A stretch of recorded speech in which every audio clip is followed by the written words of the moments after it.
Так, будемо заливати нашу присадку Grand Cherokee 2,7.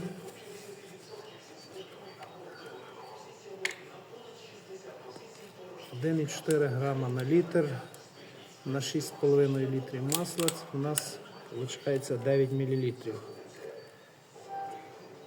Будемо заливати шприцом.